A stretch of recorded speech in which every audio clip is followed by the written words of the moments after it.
सविता के तकिए के नीचे एक महंगा मोबाइल फोन देखकर उसके पति श्यामलाल का माथा ठनक गया। उसे समझ में नहीं आया कि 6,000 रुपए महीना कमाने वाली उसकी पत्नी के पास 50,000 रुपए का मोबाइल फोन कहाँ से आया। सविता दूसरे घरों में झाड़ू पोंछे का काम करती थी, जबकि श्यामलाल दिहाड़ी मजदूर था। पत्नी के पास इतना महंगा मोबाइल देखकर उसके दिमाग में कई तरह के सवाल आने लगे। इस सब के बावजूद श्यामलाल ने अपने दिल को मनाया तो जरूर, लेकिन रात भर उसे नींद नहीं आई। वह मन ही मन सोच रहा था, इसके पास इतना महंगा फोन कहाँ से आया। इसे जगाकर पूछ लेता हूँ। नहीं, अभी सोने देता हूँ, बेचारी थकी होगी, कल सुबह पूछ लूंगा। सविता, यह किसका मोबाइल है और तेरे पास कहाँ से आया? यह तो काफी महंगा है। अगले दिन श्यामलाल ने पूछा। पति के हाथ में अपना मोबाइल फोन देखकर सविता के चेहरे का रंग पीला पड़ गया। उसे कुछ समझ में नहीं आ रहा था कि वह क्या बोले क्या न बोले। मेरी बात का कोई जवाब नहीं दिया सविता। यह फोन है किसका? श्यामलाल ने जोर देकर पूछा। अरे, मालकिन का है। इसमें कुछ दिक्कत आ रही थी, सो उन्होंने कहा था कि इसे ठीक करवा ला। यह अब ठीक हो गया है तो आज उन्हें दे दूंगी। यह कहकर सविता ने मोबाइल अपने हाथ में लिया और काम पर निकल गई। लेकिन उस दिन के बाद से सविता का पति कभी उसके पास नए सोने के झुमके देखता, तो कभी पायल, कभी महंगी साड़ी, तो कभी कुछ और। एक दिन वह बड़ा और महंगा टीवी लेकर घर आई तो श्यामलाल की हैरानी का ठिकाना नहीं रहा। उसने टोकते हुए कहा, क्या है यह सब? टीवी है, दिख नहीं रहा है क्या? वह तो दिख रहा है मुझे, लेकिन यह आया कहाँ से? दुकान से आया है, और कहाँ से आएगा? देखो, ज्यादा बात को घुमाओ मत और सीधे सीधे बताओ कि इतना महंगा टीवी कहाँ से आया। तुम्हारी कोई लॉटरी लगी है क्या? ये झुमके, पायल, साड़ी और टीवी सब कहाँ से आ रहे हैं? श्यामलाल की बातों को सुनकर सविता ने मुंह बनाते हुए कहा, यह सब मेरी नई मालकिन ने दिया है। वे मेरे काम से बहुत खुश हैं, वे मुझे गिफ्ट देती हैं। कोई भी मालकिन इतना महंगा गिफ्ट नहीं देती है, और वह भी अपने घर काम करने वाली को। आप मुझ पर शक कर रहे हैं? नहीं, जो बात सच है वही बता रहा हूँ। हम दोनों जितना कमाते हैं उससे ये सारी चीजें इस जन्म में तो नहीं ही ली जा सकती हैं। अब अगर कोई मुझे दे रहा है तो आपको क्यों खुजली लग रही है? देखिए जी, मैं कोई गलत काम नहीं कर रही। आप चाहे तो मेरी मालकिन से जाकर पूछ सकते हैं।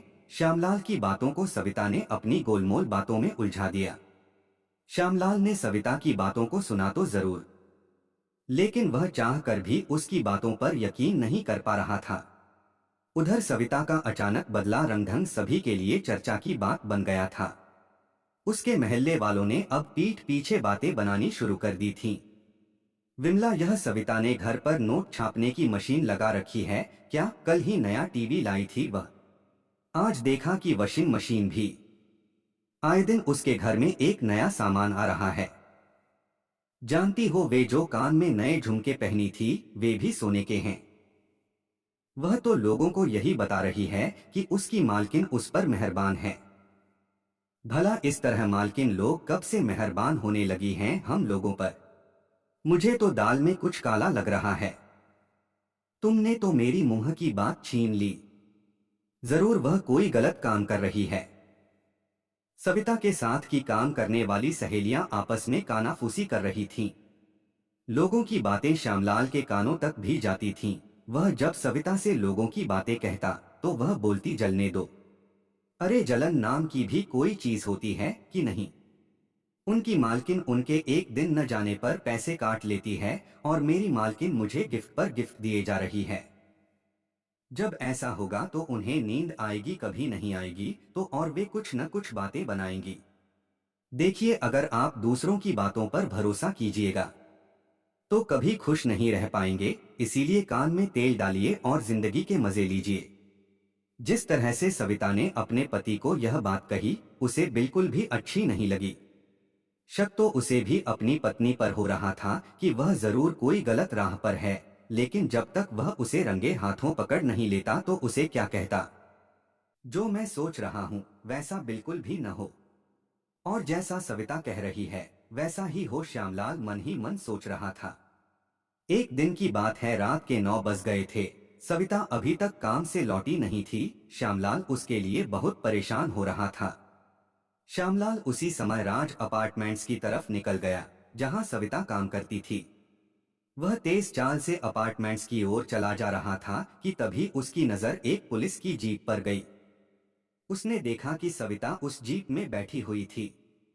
सविता को पुलिस जीप में बैठा देखकर श्यामलाल का दिमाग चक्कर खाने लगा। पुलिस सविता को कहां लेकर जा रही है?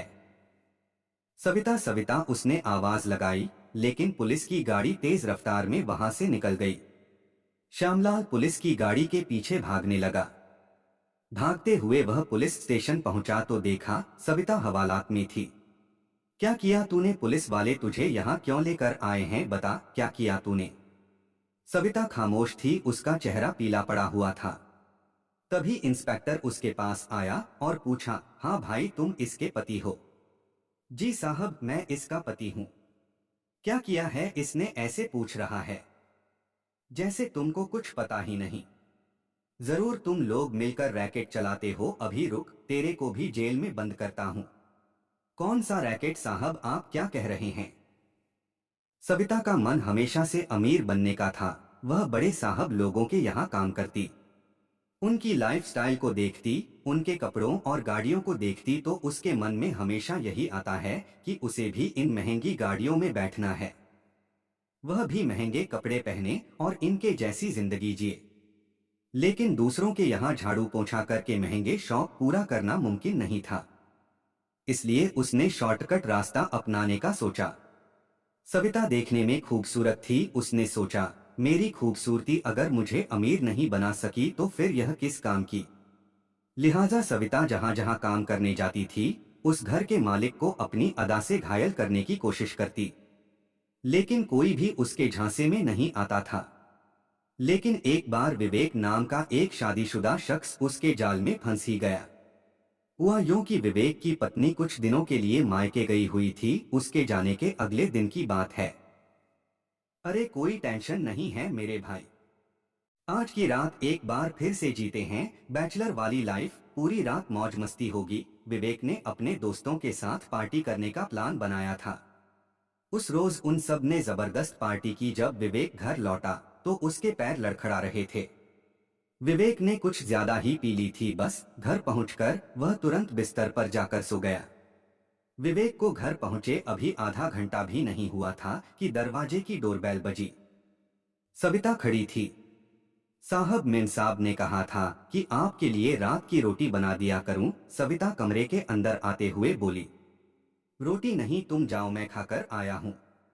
नहीं साहब, ऐसे कैसे चली जाऊं? मेम साहब गुस्सा होंगी मेरे ऊपर। यह कहकर सविता किचन में चली गई। विवेक सविता को रोकता रहा, लेकिन वह मानी नहीं। वैसे भी उस रोज नशा विवेक पर इतना हावी था कि वह क्या कह रहा था उसे खुद भी पता नहीं चल रहा था। विवेक की यही हालत सविता के लिए लॉटरी का टिकट बन गई। जब वह नशे की हालत में सोया था तो वह उसके बगल में जाकर लेट गई और उसके साथ कुछ फोटो अपने मोबाइल पर खींच लिए। अगले दिन सवेरे ही सविता कहने लगी, साहब आपने तो कल रात मेरी इज्जत लूट ली। मैं झूठ नहीं बोल रही हूँ, मोबाइल की तस्वीर तो झूठ नहीं बोलेगी न। अरे मैं तो वापस जा रही थी, लेकिन आपने मुझे खींचकर अंदर बुला लिया और फिर मेरे साथ वह सब किया कि मैं किसी को मुंह दिखाने लायक नहीं रही। सविता, यह तुम क्या कह रही हो? यह माना कि मैं नशे में था, लेकिन मैंने ऐसा तो कुछ नहीं किया, विवेक ने कहा। फिर विवेक के आसपास सविता ने ऐसा जाल बुना कि वह उसमें फंस गया। सविता उसे ब्लैकमेल करने लगी और पैसे ऐंठना शुरू कर दिया। इन्हीं पैसों से वह रईसी करने लगी। यह सिलसिला चलता रहा।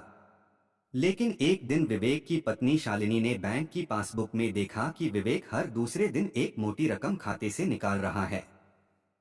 तो उसे कुछ शक हुआ। उसने उससे पूछा तो वह टालमटोल करने लगा, लेकिन जब उसने अपने सिर की कसम दी तो उसने शालिनी को सारी बात बता दी। मुझसे बहुत बड़ी भूल हो गई। तेरे जाने के बाद एक दिन विवेक ने सारी कहानी शालिनी को बताई, लेकिन उसके लाख कहने पर भी उसे इस बात पर यकीन नहीं हुआ कि उसके पति ने उस रोज कोई बदतमीजी सविता के साथ की होगी। एक दिन जब फिर से सविता ने 50,000 रुपए विवेक से मांगे तो विवेक और शालिनी ने पुलिस को बुला लिया। पुलिस को सामने देख सविता के चेहरे का रंग उड़ गया। पुलिस ने जब अपने तरीके से सविता से पूछताछ की तो उसने सब कुछ उगल दिया। साहब गलती हो गई मुझसे, विवेक साहब बेकसूर हैं। यह वीडियो तो मैंने उनके नशे में होने का फायदा उठाकर बनाया था। फिर क्या था? सविता पर मुकदमा चला। उसे 3 साल की सजा हो गई। जिंदगी में जल्दी कामयाब होने का शॉर्टकट उस पर भारी पड़ गया।